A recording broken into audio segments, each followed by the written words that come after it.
Welcome to Wildly Human, where we navigate our 100% divinity and 100% human. And today we are talking about the difference between being victimized and victim consciousness.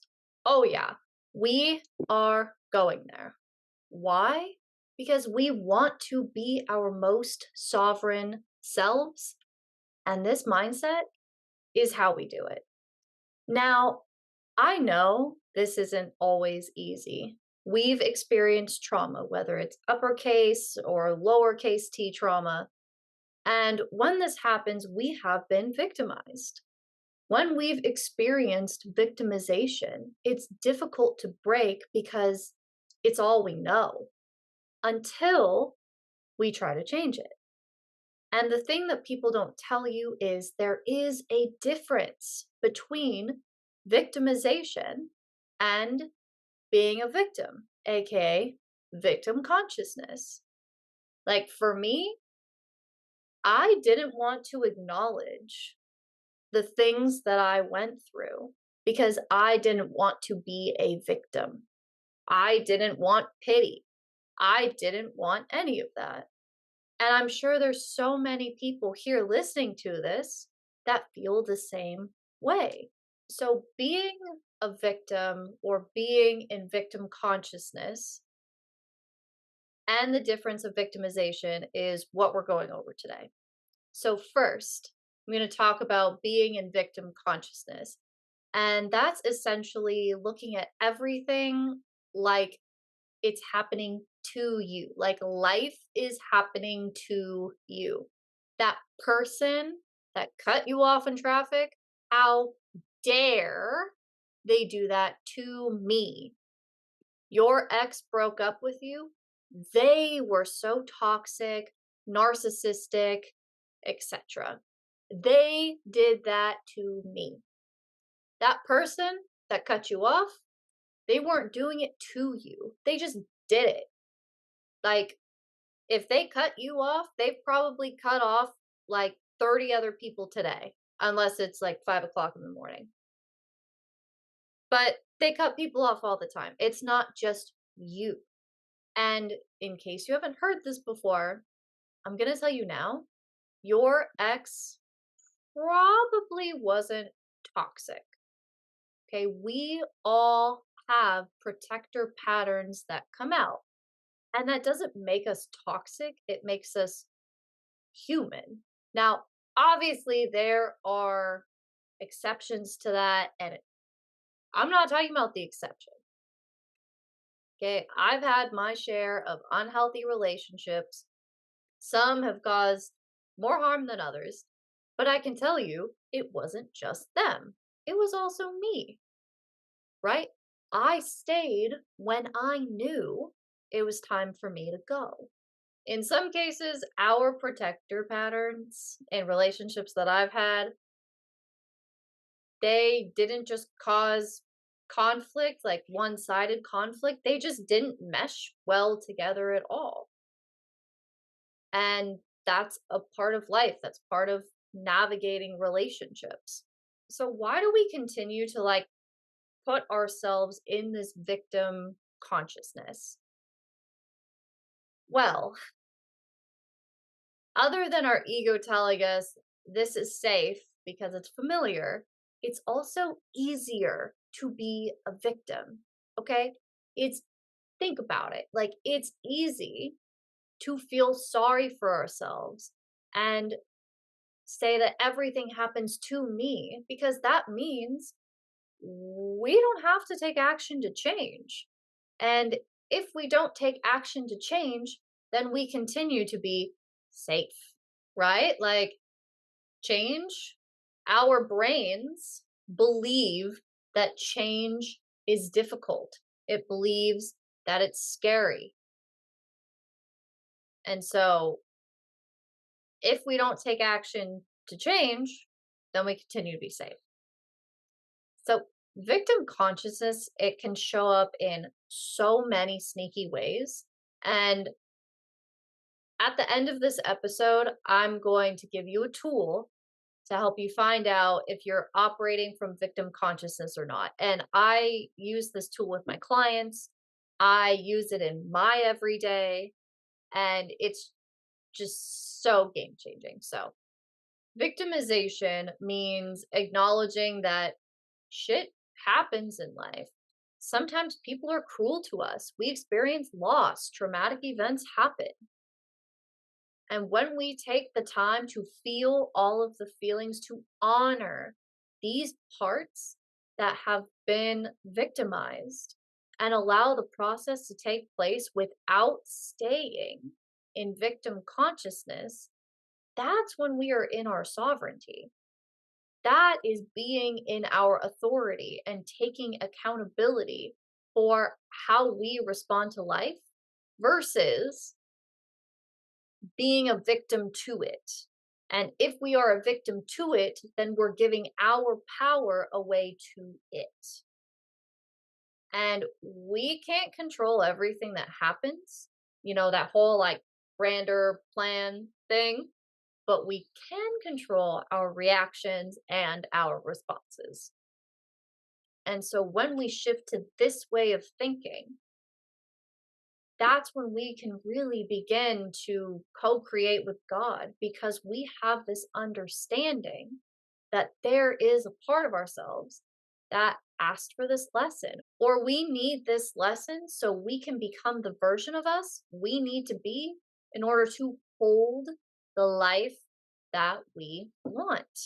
We need to have these experiences because, despite what people say, visualize your life. No, you need to feel it. Life is experienced, life is a texture.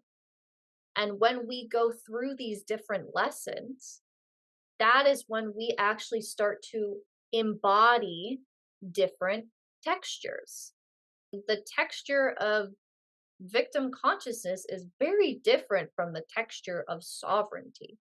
When we have this deep understanding and we think like a teammate versus a victim, that's when we create the reality we desire because we are embodying creator energy. And in order to create something, it takes multiple moving parts, various materials, resources, people, situations. Okay? Like, in order for Michelangelo to create the painting in the Sistine Chapel, he needed a vision, inspiration, paint, brushes, a ladder, the offer to do the painting in the first place, right? All of that stuff. And embodying creator energy and sovereignty, it means understanding that we are a part of the creation process. And that doesn't make us any less of a genius or any less important, but that the creation needed our specific genius, our special sauce, in order to truly make the creation the masterpiece that it is. So, applying this to victimization is saying that God created this masterpiece called Earth. Every single living thing that is here is a masterpiece within a masterpiece. However, because we are living, this masterpiece that is all of us is constantly growing and evolving. Okay. And if you think about it, like even paintings need to be touched up. So we can think of it like I met this person, they came into my life for X amount of time because our presence touches up the masterpiece that is both of us and the earth. So that person that cut you off, right? Maybe you need to work on your anger. Maybe they need to work on their patience. We don't know, but they came into our life for a reason. A large part of sovereignty and embodying creator energy is choosing what we practice. all of our habits and patterns are just different things that we practice. We practice washing our hands after going to the bathroom, hopefully, getting dressed in the morning, meditating, going to the gym. We practice our unhealthy habits and patterns too, such as eating a pint of ice cream after a breakup, scrolling on your phone the first thing after we wake up, walking away from our partner in the middle of a fight. All of these things we are choosing. Sometimes we choose them consciously, but a lot of them are unconscious choices. This is why intention and living intentionally is so important. And to really pay attention to what you do and why you do it. Because the reason might surprise you. Something that's coming to me that we are so practiced in is doubt. Doubting ourselves, the journey, the process, other people, you name it. And people want to be more confident. I have a lot of clients that come to me that say they want more confidence, but then they spend their lives being practiced in doubt. So if you constantly doubt other people, whether the money will come, your partner's loyalty, um, your body image, stuff like that, it will be pretty damn difficult for you to practice confidence in yourself. And a lot of the time, we don't have that confidence in other people in the external because we don't have that confidence within ourselves. And I'm not talking about fake it till you make it. No, like, don't do that. This is about making a choice. Okay. If you fake it till you make it, then there's still underlying doubt that's present. But when you actively choose, then you're in your authority. You can choose confidence.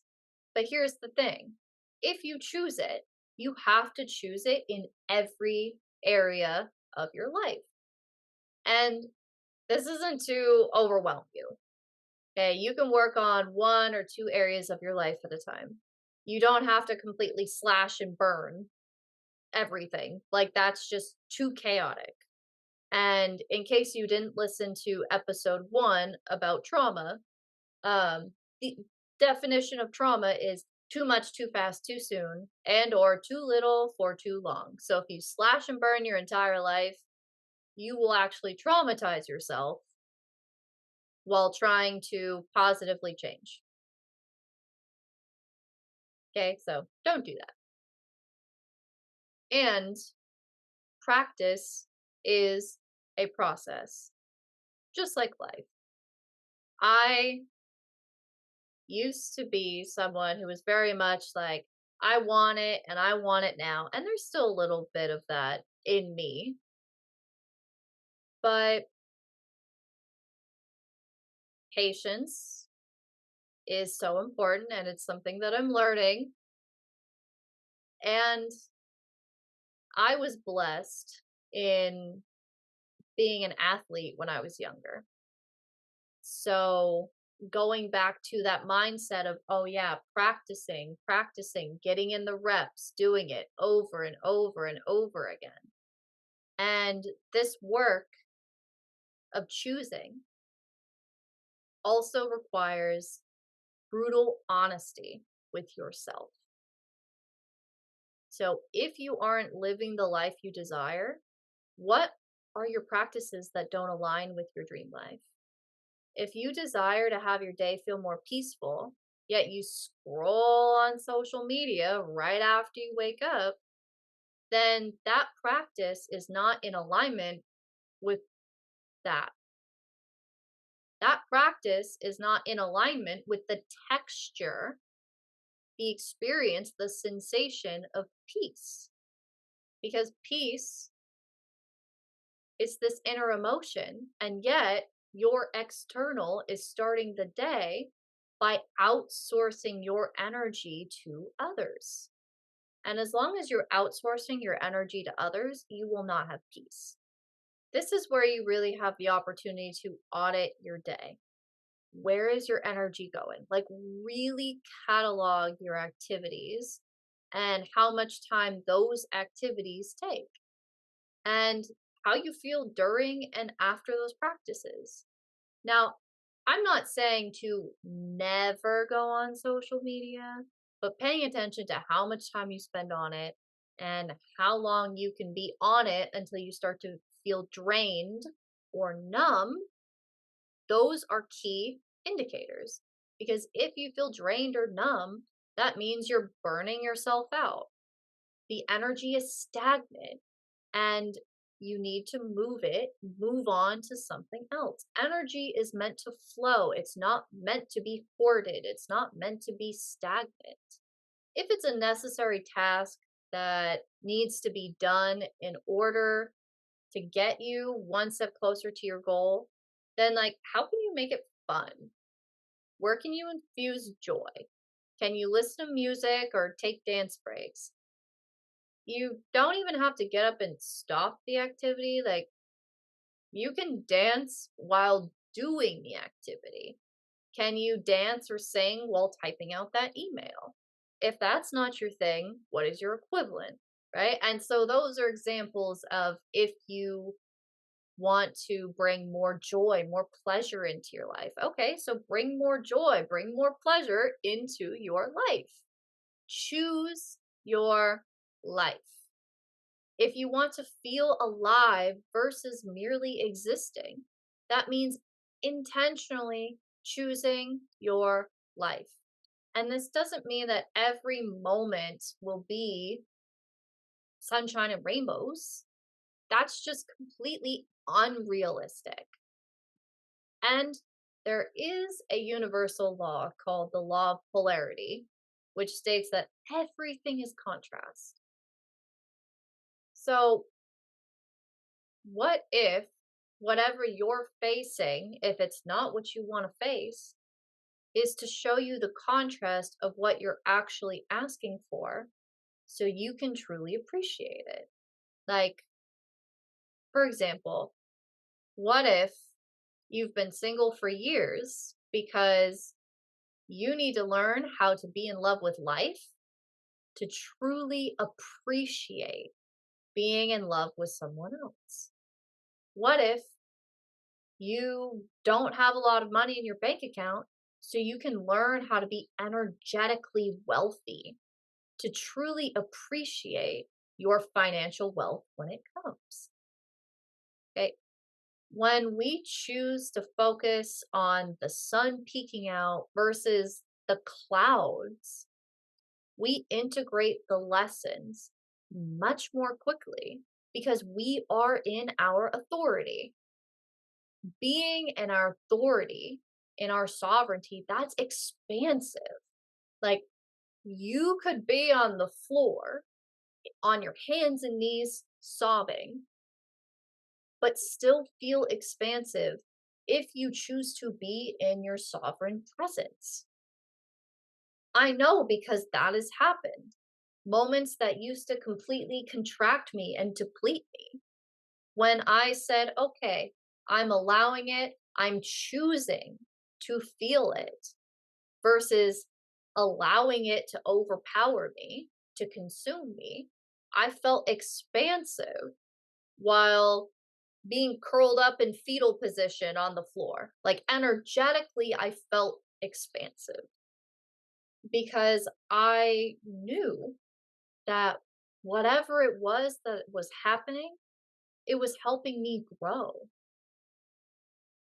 So when I choose to be present in it, I'm growing, and it's also not going to last forever. Okay. So I know that I really went a lot into choosing and sovereignty and authority, but I feel like we hear a lot about sovereignty and authority on social media, but it's very kind of surface level and we don't talk about it. And yeah, in order to get out of victim consciousness, we really need to figure out how to be in our authority, which brings me on to the tool that I mentioned earlier to find out if you are operating in victim consciousness or if you're operating in your sovereignty. And it's this thing called the drama triangle, which was developed by Stephen Cartman in the 1960s. And it's changed a bit since then. So you might see different phrases or iterations of it, but I'm going to teach you the phrases that were taught to me. So in this triangle, there are 3 points. Okay. And each point represents a different role. So a there's a victim, a villain, and a hero. So how it works is if you villainize something or someone, then you either put yourself in the place of the hero or the victim. If you look at something or someone like they're a victim, like, oh, poor them, they can't get out of this situation, there's pity involved, then you either villainize yourself or you're the hero.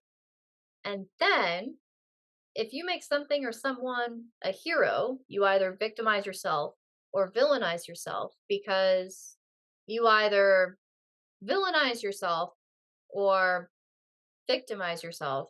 And basically, the whole point of the drama triangle is it's called a drama triangle. So, as long as you are in the triangle, there will be drama in your life. Your mindset, as long as it's operating in that drama triangle, you are always a victim. If you're the hero and you need to save somebody, then you're a victim because it's something you need to do. And if you need to do it, it has ownership over you, right? And this, we hear this phrase martyrdom. It's martyrdom. And also, martyrdom is very fucking selfish. Let's be honest. If you villainize yourself or someone else, then you or that person, they're the enemy. And like, look at school bullies, right? We're told hurt people hurt people. And yes, this is true. Therefore, you are a victim. You're a hurt person hurting someone else, or they are a hurt person hurting you, and you're the victim, or you're the hero. And then if you're the victim, well, then you're the victim, right? I think that one's pretty self explanatory. But however, what can happen with the drama triangle is you can flip it and it becomes the author triangle. So the victim becomes the author, the hero becomes the collaborator, and the villain becomes the challenger. And when you look at life through this lens of people that would normally, or situations that would normally be the enemy, or obstacles, or, oh, it's hard, I can't get through it. If you're like, oh, this is a challenge, then you take ownership of yourself, your sovereignty, of your choice, and you face the challenge, you move through it steadfast. Does that mean it's always going to feel like peaceful every moment? No. But when we have this energy, it flows. And when things flow, they feel easier. Okay. And anyone that you might have placed as the hero or your savior, they become your collaborator and they help elevate you to the next level. They provide you with resources that you might not have, which, by the way, is totally okay because we all have gifts and resources that we have, whether they're internal or external, and other people have resources and gifts, internal and external, because we are meant to help each other. Humans are social and relational beings, and we are meant to look after one another. We are meant to collaborate. That's our society has become so individualistic, but we're meant to collaborate. Like, we do need each other. It's part of our needs. So the hero becomes the collaborator because they're not saving you. They are looking at you from an empowered place. And they're thinking, okay, how can we elevate so that you can get to the next level? Which is way more powerful than let me save you. Oh, you need my help. I'm going to save you, right? Like, it's the texture, the experience, the sensation, it's different. And then, of course, we have the author, right? So you have the choice. You're writing the narrative. You're choosing your life. You're in your sovereignty. You're in your authority, which I personally prefer to have authority over power because I feel like people interchange the words a lot, but they are different. So, power is the ability to influence decisions, whereas authority is the right to make decisions. So, when you have power, you don't necessarily have authority. You don't have the right to decide if you have power. It's just influence. And while influence is important, it's not everything. Whereas if you have authority, you have the right to decide and influence, which I'm going to choose that every day. Okay. Especially when it comes to writing my own narrative, my life. So, the really cool thing about the author triangle is whether you're dealing with a collaborator or a challenger, on the other side of that situation is your next best version of yourself, right? Either the collaborator is like, yeah, I'm here, I'm ready to help, I'm ready to serve, let's go, let's get you there. They're your hype man. And the challenger, they're there to kind of test you a little bit, like, have you truly embodied the inner work that you've been doing? This is so key because we don't actually change until embodiment takes place. And so the challengers help us figure out, have has embodiment actually taken place? If you're handling a situation differently than you would have a month ago, a year ago, 5 years ago, then yes, you have embodied the work, right? And so the challengers also help us remember, wow, I've really changed. So, something else I want to mention is if you are in someone else's author triangle and they're the author, then that means that you're either in the role of the collaborator or the challenger. So then you are helping them elevate to their next best version of themselves, which is pretty fucking cool, if you ask me. So I used to have issues with feeling like I was an outcast, feeling like I didn't belong.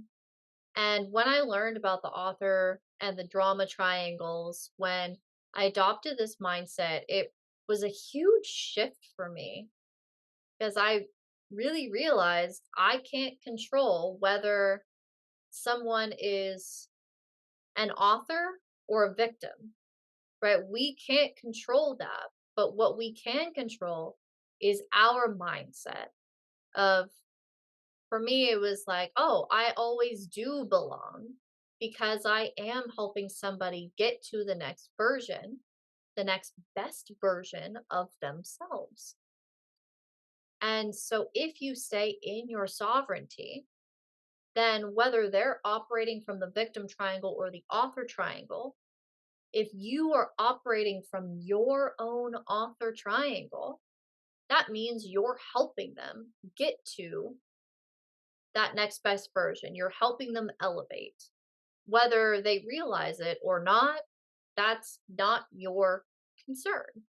And if you're someone who has struggled with belonging or feeling like an outcast, the right people will find you if you stay in your author triangle. And sometimes we dip in and out, there's always growth. Like there's definitely moments where I go, oh, fuck, I'm victimizing myself right now. Okay, how can we flip it? Right? So I'm the author. And this isn't about being in control of everything. It's about saying, I have a choice. I'm not in control of them, but I'm in control of me. All right, beautiful people. I would love to know what your biggest takeaway was. How did you receive it? And are you going to apply this to your life? Let me know. If you're listening on Spotify, there is a comment box. I think it's technically a question box, but whatever. And you can let me know there. If you are listening to this podcast, don't forget to leave a review and follow so you get updated on new episode releases. And we are streaming everywhere you get your podcast. If you are watching this on YouTube, let me know what your biggest takeaway is in the comments. And of course, don't forget to like, comment, subscribe, share, all the things. And I will also put my Instagram handle below. So if you want to send me a private message, my DMs are open. I will see you next week.